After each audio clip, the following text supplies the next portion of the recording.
शिवाय नमस्तुभ्यम। हरे कृष्ण। प्रिय श्रोताओं, आज शिव पुराण की तीसरे दिन की कथा सुनने का सौभाग्य हमें मिल रहा है।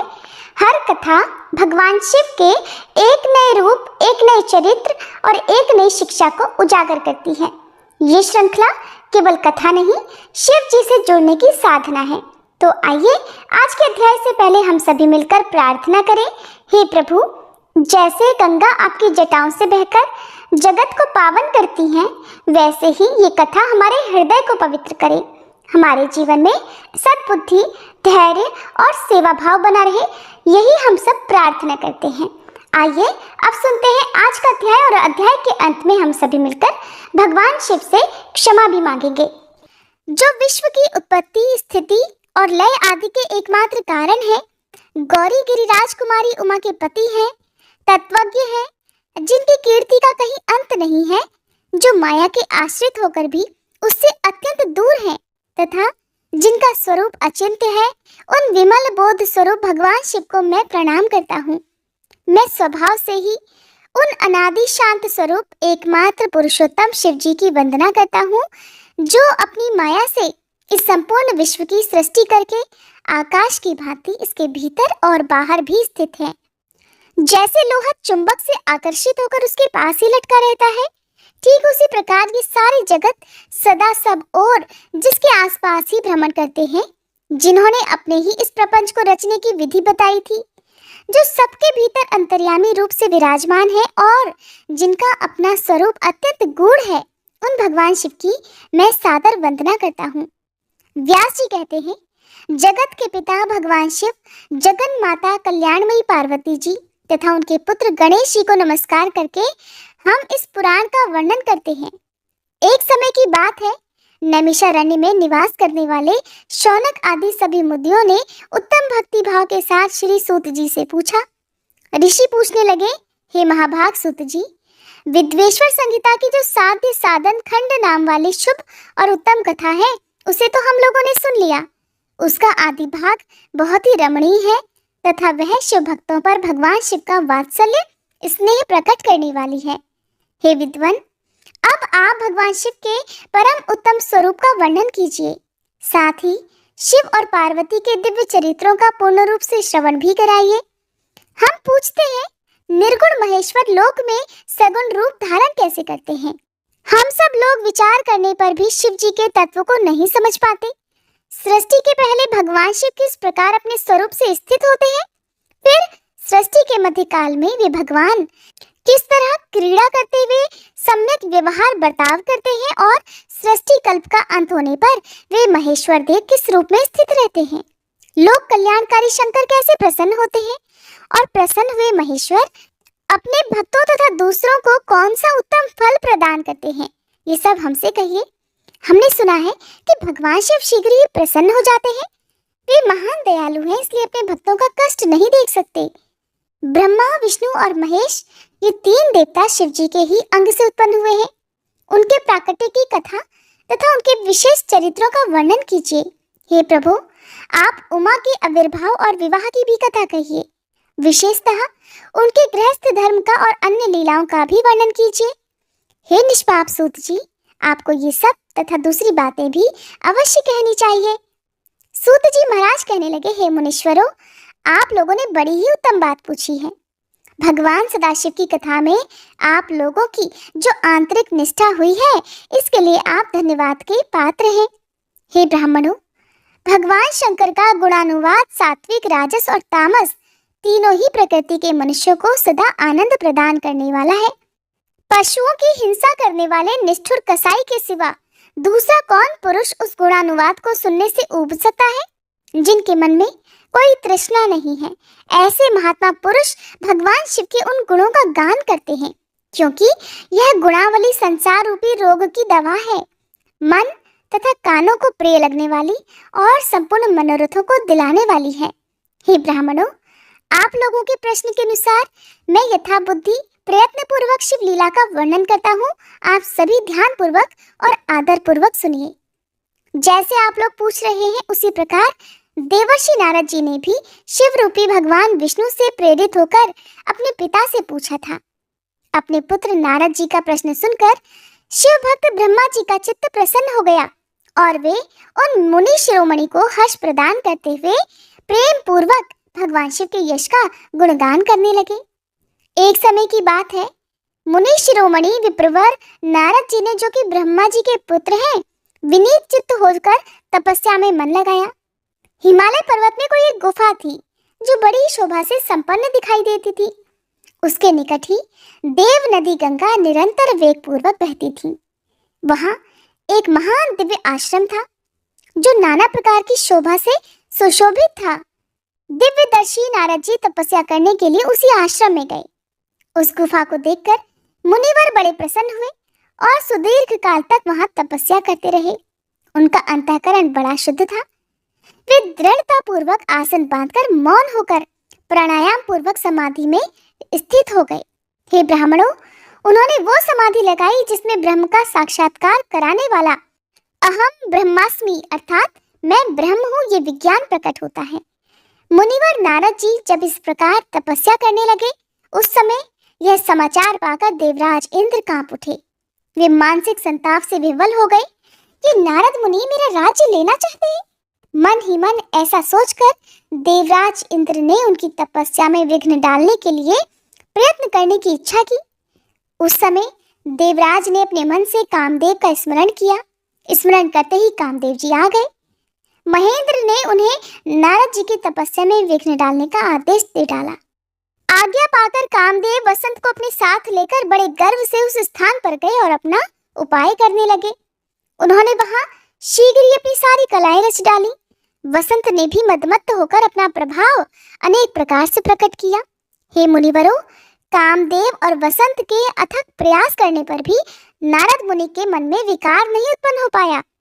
महादेव जी के अनुग्रह से उन दोनों का गर्व चूर्ण चूर्ण हो गया।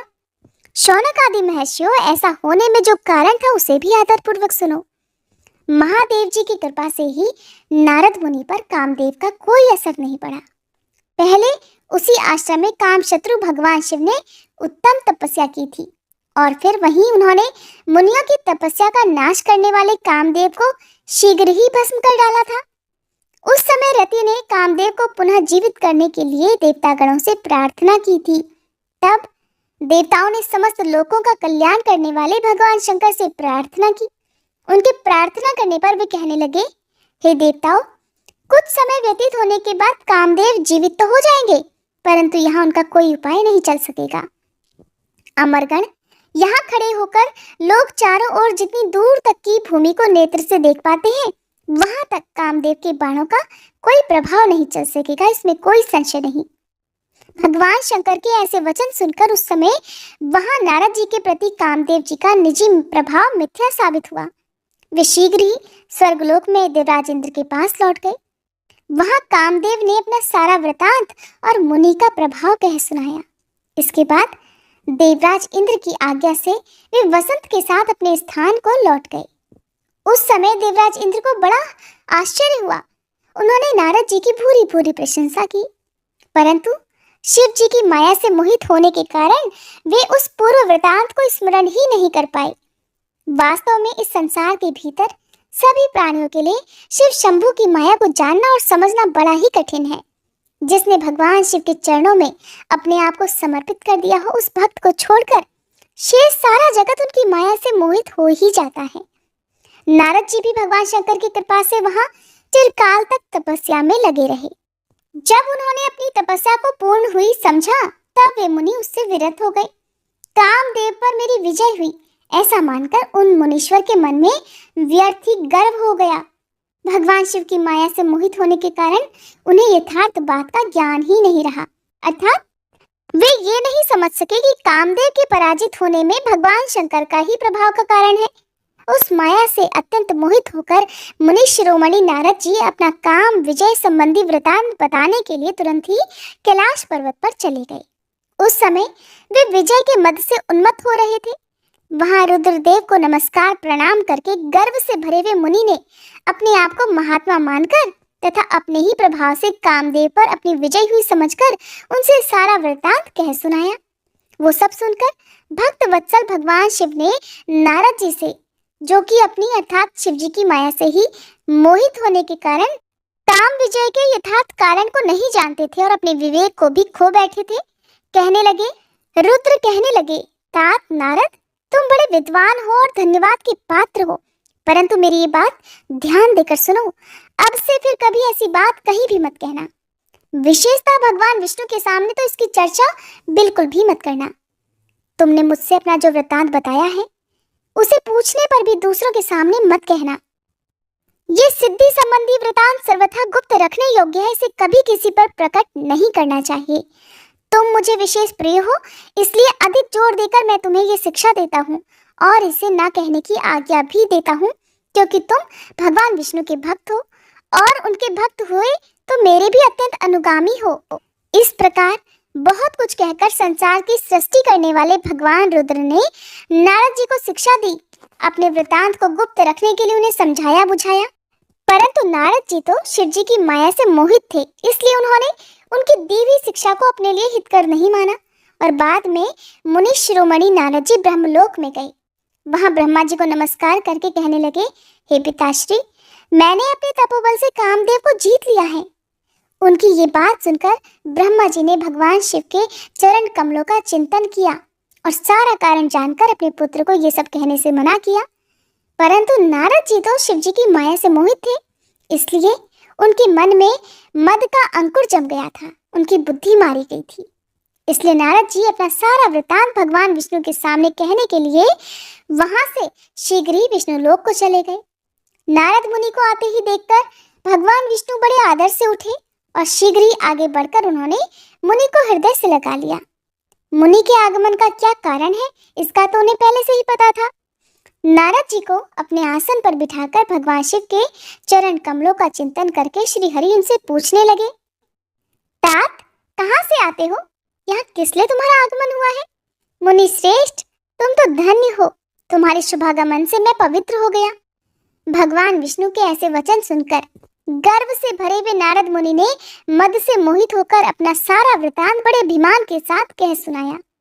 नारद मुनि का यह अहंकार युक्त वचन सुनकर मन ही मन भगवान विष्णु ने उनकी काम विजय के यथार्थ कारण को पूर्ण रूप से जान लिया। फिर भगवान श्री हरि कहने लगे, हे मुनि श्रेष्ठ, तुम धन्य हो, तपस्या के तो भंडार ही हो, तुम्हारा हृदय भी बड़ा उदार है। हे मुनिवर, जिसके भीतर भक्ति, ज्ञान और वैराग्य नहीं होते, उसी के मन में समस्त दुखों को देने वाले काम, मोह आदि विकार शीघ्र ही उत्पन्न हो जाते हैं। तुम तो नैष्ठिक ब्रह्मचारी हो और सदा ज्ञान वैराग्य से युक्त रहते हो, फिर तुम में काम विकार कैसे आ सकता है?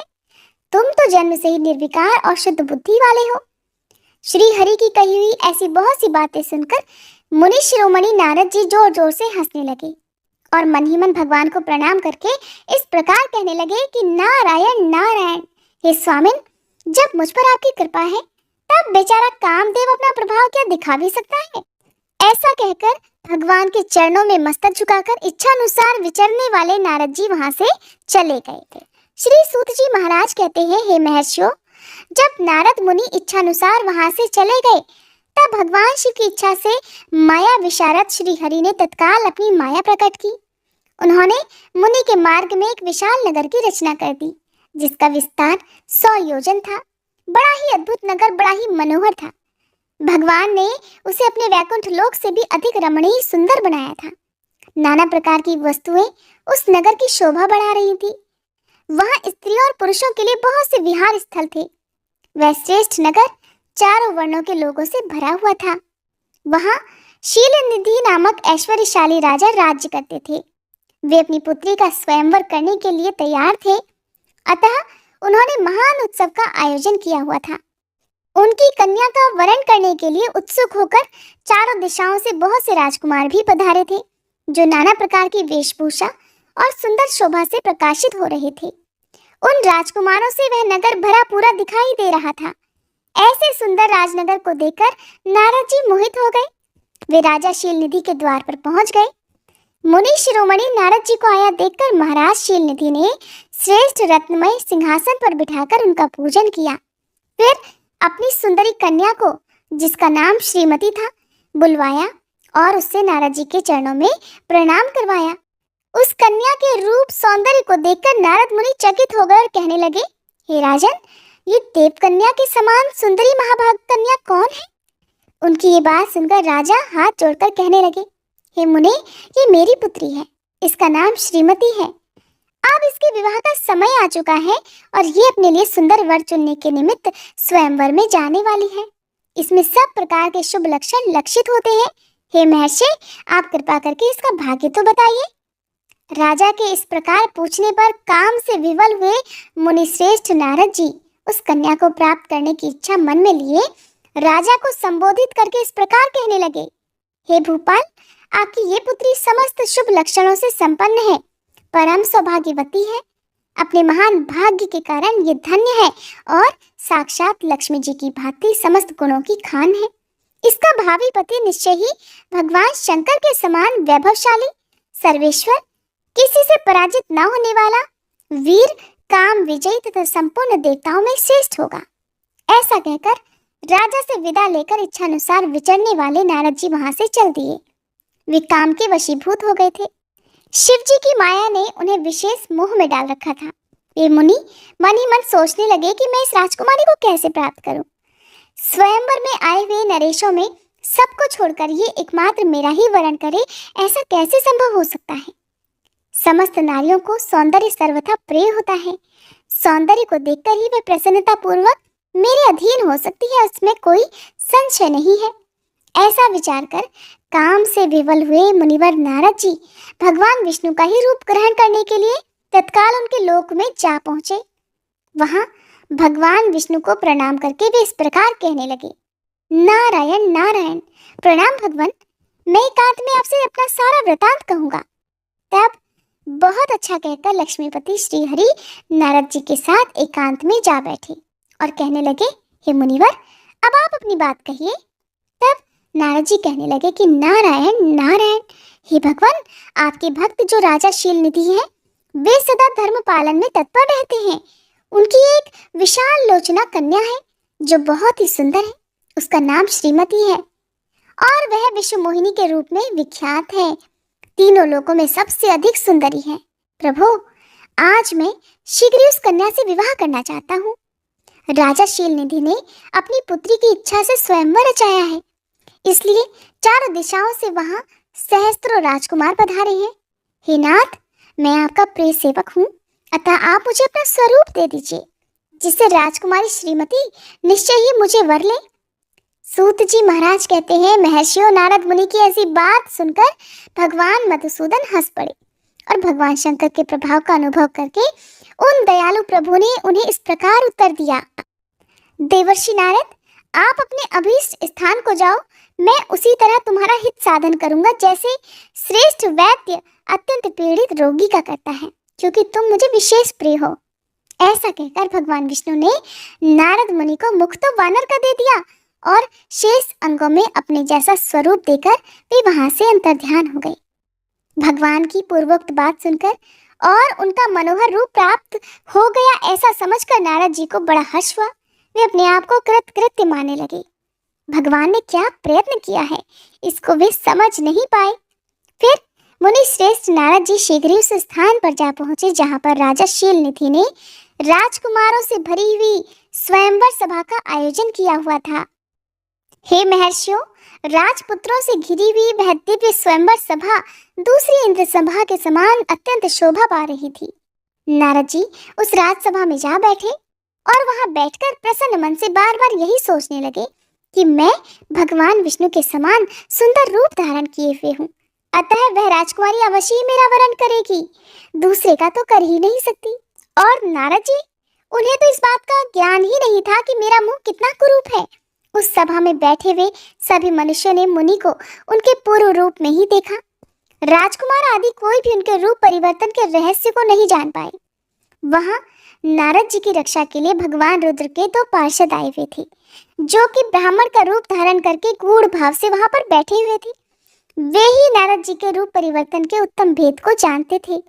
मुनि को कामवेश से मूढ़ हुआ जानकर वे दोनों पार्षद उनके निकट गए और आपस में बातचीत करते हुए उनकी हंसी उड़ाने लगे। परंतु देवर्षि नारद तो काम से विवल हो रहे थे, अतः उन्होंने उनकी यथार्थ बात भी अनसुनी कर दी। वे मोहित होकर श्रीमती को प्राप्त करने की इच्छा से उसके आगमन की प्रतीक्षा करने लगे। इसी बीच वह सुंदरी राजकन्या स्त्रियों से घिरी हुई अंतःपुर से वहां आई। उसने अपने हाथ में सोने की एक सुंदर माला ले रखी थी। वह शुभ लक्षणा राजकुमारी स्वयंवर के मध्य भाग में लक्ष्मी जी के समान खड़ी हुई अपूर्व शोभा पा रही थी। उत्तम व्रत का पालन करने वाली वह भूप कन्या माला हाथ में लेकर अपने मन के अनुरूप वर का अन्वेषण करती हुई सारी सभा में घूमने लगी। नारद मुनि का भगवान विष्णु के समान शरीर और वानर जैसा मुंह देखकर वो क्रोधित हो गई और उनकी ओर से दृष्टि हटाकर प्रसन्न मन से दूसरी ओर चली गई। स्वयंवर सभा में अपने मनवांछित वर को ना देखकर वह भयभीत हो गई। राजकुमारी उस सभा के भीतर चुपचाप खड़ी रह गई। उसने किसी के भी गले में जयमाला नहीं डाली। इतने में ही राजा के समान वेशभूषा धारण किए भगवान विष्णु वहां आ पहुंचे। किन्हीं दूसरे लोगों ने उनको वहां नहीं देखा, केवल उस कन्या की ही दृष्टि उन पर पड़ी। भगवान को देखते ही उस परम सुंदरी राजकुमारी का मुख प्रसन्नता से खिल उठा। उसने तत्काल ही उनके कंठ में वह माला पहना दी। राजा का रूप धारण करने वाले भगवान विष्णु उस राजकुमारी को अपने साथ लेकर तुरंत ही अदृश्य हो गए और अपने धाम में जा पहुंचे। इधर सब राजकुमार श्रीमती की ओर से निराश हो गए। नारद मुनि तो काम वेदना से आतुर हो रहे थे, इसलिए वे अत्यंत विफल हो उठे। तब वे दोनों विप्र रूपधारी ज्ञान विशारद रुद्रगण काम विवल नारद जी से उसी क्षण कहने लगे, हे नारद जी, हे मुने, आप तो व्यर्थ ही काम से मोहित हो रहे हो और सौंदर्य के बल से राजकुमारी को पाना चाहते हो। अपना वानर के समान घृणित मुंह तो देख लो। सूत जी कहते हैं, हे महर्षियों, उन रुद्रगणों का यह वचन सुनकर नारद जी को बड़ा विस्मय हुआ। वे शिव की माया से मोहित थे। उन्होंने दर्पण में अपना मुंह देखा। वानर के समान अपना मुंह देखकर वे तुरंत ही क्रोध से जल उठे और माया से मोहित होने के कारण उन दोनों शिवगणों को वहां श्राप देते हुए कहने लगे, अरे, तुम दोनों ने मुझ ब्राह्मण का उपहास किया है, अतः तुम ब्राह्मण के वीर्य से उत्पन्न राक्षस हो जाओ। ब्राह्मण की संतान होने पर भी तुम्हारे आकार राक्षस के समान ही होंगे। इस प्रकार अपने लिए श्राप सुनकर वे दोनों ज्ञान शिरोमणि शिवगण मुनि को मोहित जानकर कुछ नहीं बोले। ब्राह्मणों, वे सदा सब घटनाओं में भगवान शिव की ही इच्छा मानते थे, अतः उदासीन भाव से अपने अपने स्थान को चले गए और भगवान शिव की स्तुति करने लगे। श्री सूत जी कहते हैं, हे महर्षियों, माया मोहित नारद मुनि उन दोनों शिवगणों को यथोचित शाप देकर भी भगवान शिव के इच्छावश मोह निद्रा से जाग नहीं सके। वे भगवान विष्णु के किए हुए कपट को याद करके मन में दुस्सह क्रोध लिए विष्णु लोक को गए और समिधा पाकर प्रज्वलित हुए अग्निदेव की भांति क्रोध से जलते हुए कहने लगे। उनका ज्ञान नष्ट हो गया था, इसलिए वे दुर्वचन पूर्ण व्यंग सुनाने लगे। नारद जी कहने लगे, अरे, तुम बड़े दुष्ट हो, कपटी हो और समस्त विश्व को मोह में डाले रहते हो। दूसरों का उत्साह या उत्कर्ष तुमसे सहा नहीं जाता। तुम मायावी हो, तुम्हारा अंतःकरण मलिन है। पूर्व काल में तुम्ही ने मोहनी रूप धारण करके कपट किया। असुरों को वारों ने मदिरा पिलाई, उन्हें अमृत नहीं पीने दिया। छल कपट में ही अनुराग रखने वाले हरे, यदि महेश्वर रुद्र दया करके विष न पी लेते तो तुम्हारी सारी माया उसी दिन समाप्त हो जाती। विष्णुदेव, कपटपूर्ण चाल तुम्हें अधिक प्रिय है। तुम्हारा स्वभाव बिल्कुल अच्छा नहीं है, तब भी भगवान शंकर ने तुम्हें स्वतंत्र बना दिया है। तुम्हारी इस चाल ढाल को समझकर अब तो भगवान शिव भी पश्चाताप करते होंगे। अपनी वाणी रूप वेद की प्रामाणिकता स्थापित करने वाले महादेव जी ने ब्राह्मण को सर्वोपरि बताया है। अरे, इस बात को जानकर आज मैं बलपूर्वक तुम्हें ऐसी सीख दूंगा जिससे तुम फिर कभी कहीं भी ऐसा कर्म नहीं कर सकोगे। अब तक तुम्हें किसी शक्तिशाली या तेजस्वी पुरुष से पाला नहीं पड़ा था, इसलिए आज तक तुम निडर बने हुए हो। परंतु विष्णु, अब तुम्हें अपनी करनी का पूरा पूरा फल मिलेगा। भगवान विष्णु से ऐसा कहकर माया मोहित नारद मुनि अपने ब्रह्म तेज का प्रदर्शन करते हुए क्रोध से खिन्न हो उठे और शाप देते हुए कहने लगे, हे विष्णु, तुमने स्त्री के लिए मुझे व्याकुल किया है। तुम इसी तरह सबको मोह में डाले रहते हो। ये कपटपूर्ण कार्य करते हुए तुमने जिस स्वरूप से मुझे संयुक्त किया था, उसी स्वरूप से तुम मनुष्य हो जाओ और स्त्री के वियोग का दुख भोगो। तुमने जिन वानरों के समान मेरा मुंह बनाया था, वे ही उस समय तुम्हारे सहायक हो। तुम दूसरों को दुख देने वाले हो, अतः स्वयं भी तुम्हें स्त्री के वियोग का दुख प्राप्त हो। अज्ञान से मोहित मनुष्यों के समान तुम्हारी स्थिति हो। अज्ञान से मोहित हुए नारद जी ने मोहवश श्री हरि को जब इस तरह श्राप दिया, तब उन्होंने शंभु की माया की प्रशंसा करते हुए उस शाप को खुशी खुशी स्वीकार कर लिया। इसके बाद महालीला करने वाले शंभु ने अपनी उस विश्व मोहिनी माया को, जिसके कारण ज्ञानी नारद मुनि भी मोहित हो गए थे, खींच लिया। उस माया के तिरोहित होते ही नारद जी भी पूर्ववत शुद्ध बुद्धि से युक्त हो गए। उन्हें पूर्ववत ज्ञान प्राप्त हो गया और उनकी सारी व्याकुलता जाती रही। इससे उनके मन में बड़ा विस्मय हुआ। वे अधिकाधिक पश्चाताप करते हुए बारंबार अपनी निंदा करने लगे। उस समय उन्होंने ज्ञानी को भी मोह में डालने वाली भगवान शंभु की माया की सराहना की। तदंतर ये जानकर कि माया के कारण ही मैं भ्रम में पड़ गया था, ये सब कुछ मेरा माया जनित भ्रम ही था, वैष्णव शिरोमणि नारद जी भगवान विष्णु के चरणों में गिर पड़े। भगवान श्री हरि ने उन्हें उठाकर खड़ा कर दिया।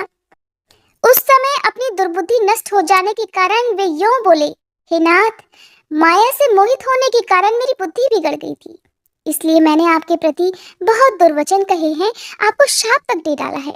हे प्रभु, उस शाप को आप मिथ्या कर दीजिए। हाय, मैंने बहुत बड़ा पाप किया है, अब मैं निश्चय ही नरक में पड़ूंगा। अरे, मैं तो आपका दास हूँ, बताइए मैं क्या उपाय, कौन सा प्रायश्चित करूं जिससे मेरा पाप समूह नष्ट हो जाए और मुझे नरक में ना गिरना पड़े। ऐसा कहकर शुद्ध बुद्धि वाले नारद मुनि पुनः भक्ति भाव से भगवान विष्णु के चरणों में गिर पड़े। उस समय उन्हें बड़ा पश्चाताप हो रहा था। तब श्री विष्णु ने उन्हें उठाकर मधुर वाणी में कहा, तात, खेद मत करो, तुम मेरे श्रेष्ठ भक्त हो, इसमें कोई संशय नहीं। मैं तुम्हें एक बात बताता हूँ, सुनो। उससे निश्चय ही तुम्हारा परम हित होगा, तुम्हें नरक में भी नहीं जाना पड़ेगा।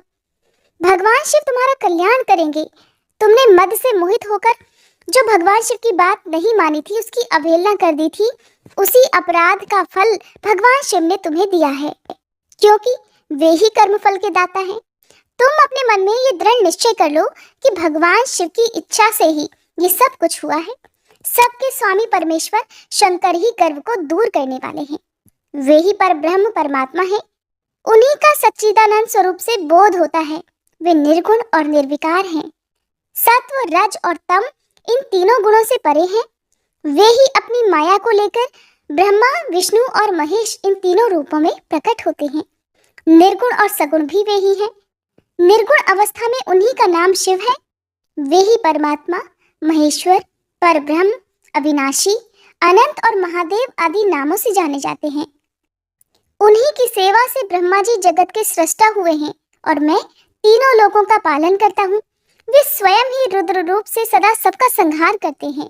वे शिव स्वरूप से सबके साक्षी हैं, माया से भिन्न और निर्गुण हैं। स्वतंत्र होने के कारण वे अपनी इच्छा के अनुसार चलते हैं। उनका विहार, आचार, व्यवहार उत्तम है और वे अपने भक्तों पर दया करने वाले हैं। हे नारद मुनि, मैं तुम्हें एक सुंदर उपाय बताता हूँ जो सुखद, समस्त पापों का नाशक और सदा भोग और मोक्ष देने वाला है। तुम उसे सुनो।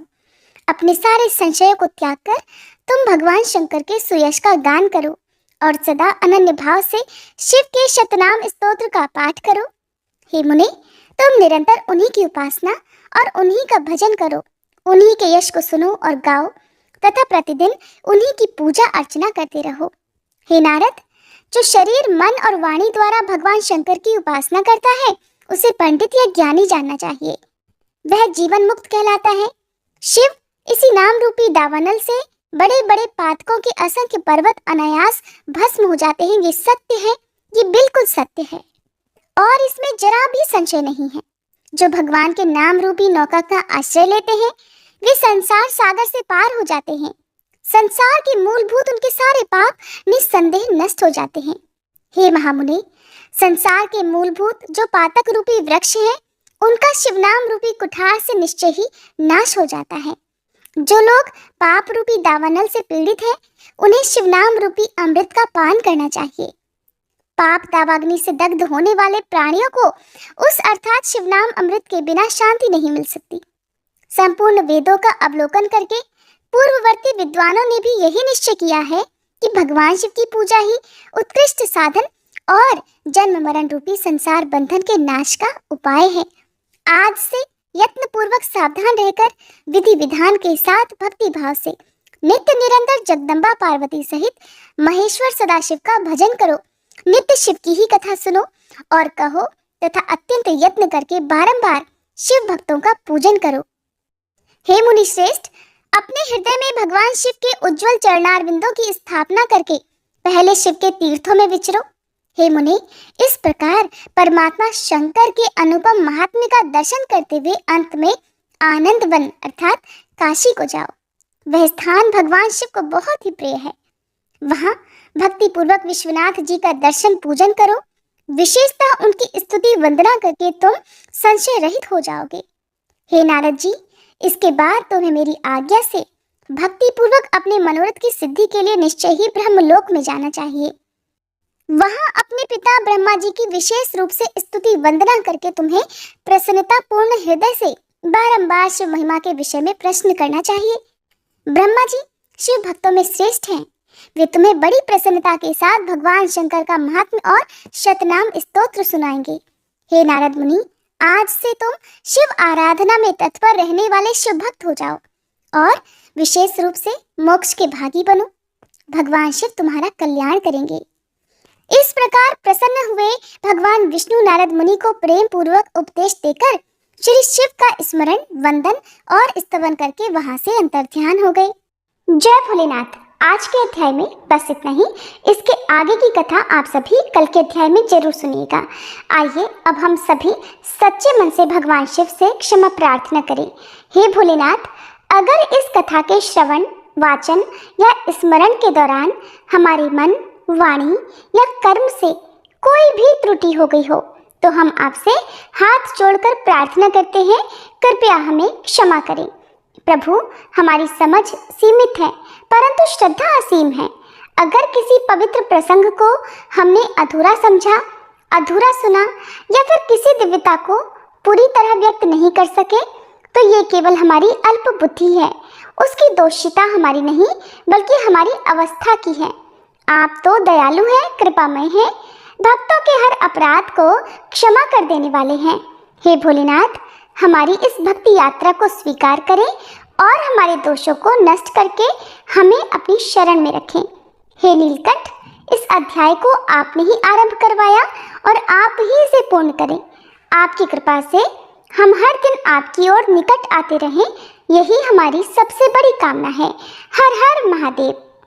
आइए अब श्रवण करते हैं भगवान भोलेनाथ की आरती। कर्पूर गौरम करुणावतारम संसार सारम भुजगेन्द्रहारम सदा वसंतं हृदयारविंदे भवं भवानी सहितं नमामि। जय शिव ओंकारा, भज शिव ओंकारा, ब्रह्मा विष्णु सदा शिव, ब्रह्मा विष्णु सदा शिव, अर्धांगी धारा। जय शिव ओंकारा, एकानन चतुरानन पंचानन राजे, प्रभु पंचानन राजे, हंसानन गरुड़ासन, हंसानन गरुड़ासन, वृषवाहन साजे।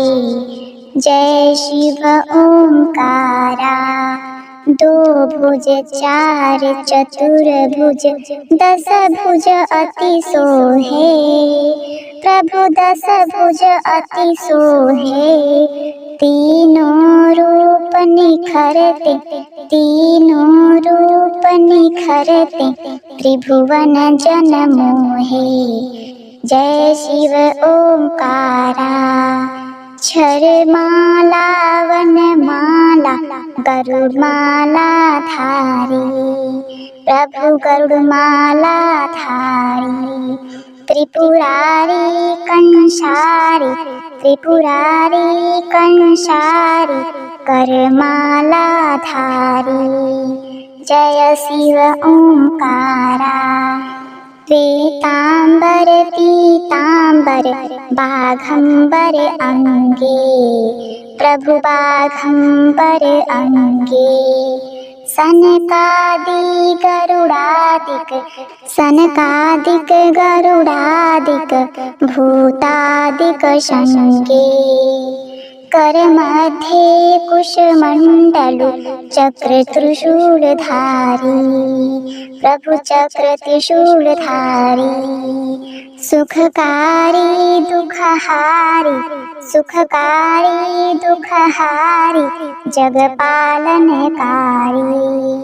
ओम जय शिव ओंकारा ब्रह्मा विष्णु सदा शिव जानत अविवेका प्रभु जानत अविवेका प्रणवाक्षर में शोभित जे तीनों एका। जय शिव ओंकारा त्रिगुण स्वामी की आरती जो कोई नर गावे प्रभु जो कोई नर गावे भजत शिवानंद स्वामी मन वांछित पावे। जय शिव ओंकारा भज शिव ओंकारा ब्रह्मा विष्णु सदा शिव अर्धांगी धारा।